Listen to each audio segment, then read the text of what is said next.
Ladies and gentlemen, welcome to the Lions Den Electric Football Hall of Fame.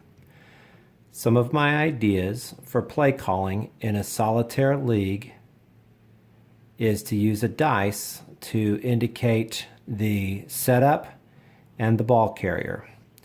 What we're looking at right here is a typical balanced offensive formation.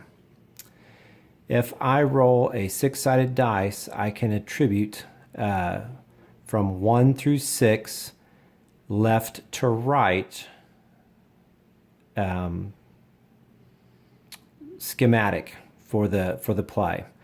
1, 2 would be our left side, 3, 4 would be through the center, and 5, 6 is going to affect the right-hand side. So if I roll a 1, that would be an extreme left positioning. This guy would go to the left. This player may back him up. This player would come to this side, and we would maybe angle this guy here. That would be a 1.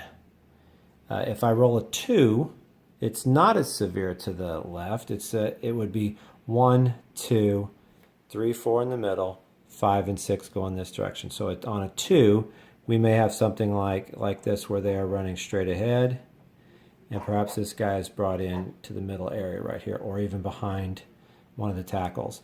This guy could actually even be brought in as well, like that. So we may have a situation like this. If I roll a 3 or a 4, I do this on mine. 3, the tight ends are brought in, and everything is pretty much balanced. If it's a 4, you can say the tight ends are split out like that.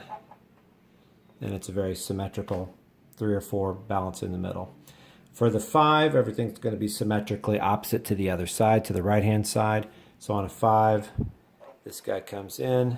Nobody would be on this left side. It would be brought over to the right. We would have a 5. Play might look like this. And this guy brought in a little bit. And then 6, it would be obviously all the way out to the extreme right side. So I would play like that. Quarterback always lines up directly behind the center.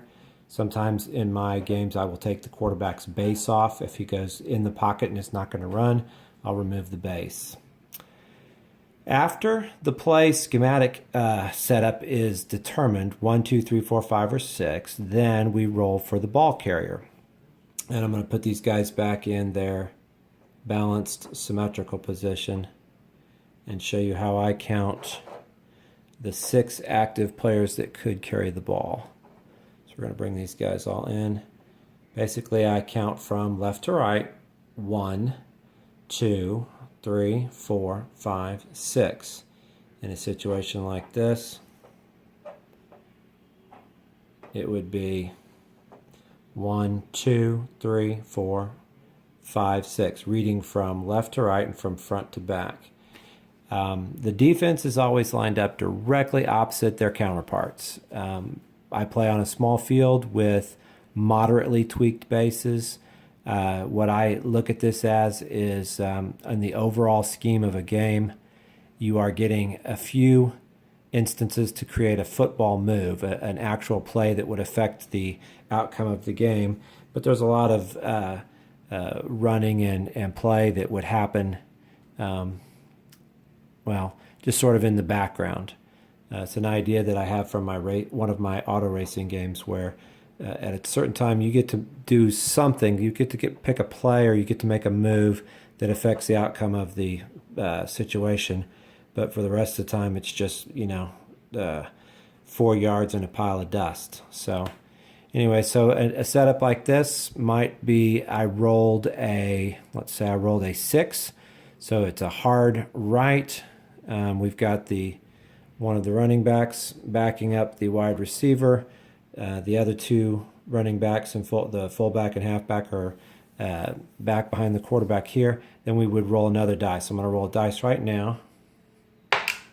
I've got a 6, so it would be player number 6. So it would be 1, 2, 3, 4, 5, 6. This player is guaranteed to be the ball carrier during this play. In this situation, it sets up a pass. So what's going to happen is the board's going to be turned on, the play's going to develop. At a certain point, the offensive coach has got to decide that they're going to throw it to this particular guy. That's one of the things that I do in my solitaire league is I determine the ball carrier at the beginning of the play, and I stick with that throughout the entire thing. That is the player that's going to be thrown to. So we don't like run a pass play and then just decide, who's open. At a certain point, you look for a receiver. The receiver is picked before the play even starts.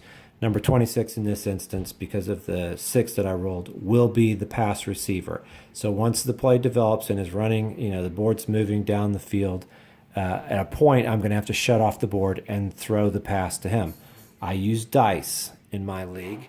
The dice rolls, I don't have the charts in front of me, but the dice rolls are 1 through 6 for completion.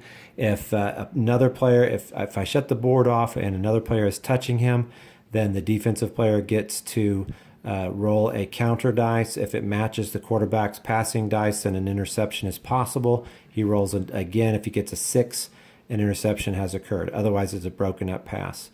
If the number rolled was enough to make a completion, he would be tackled immediately. If he's not engaged and he catches the ball, its pass is complete, then he is adjusted and the board is turned on again and run it to the completion of a play. So this is a test video. I'm going to take a look at it now and see if it's worth uploading to my YouTube channel. I haven't put anything on YouTube in a long time, so we'll see what happens here. Thanks for watching. Check back for more from the Lions Den Electric Football Hall of Fame.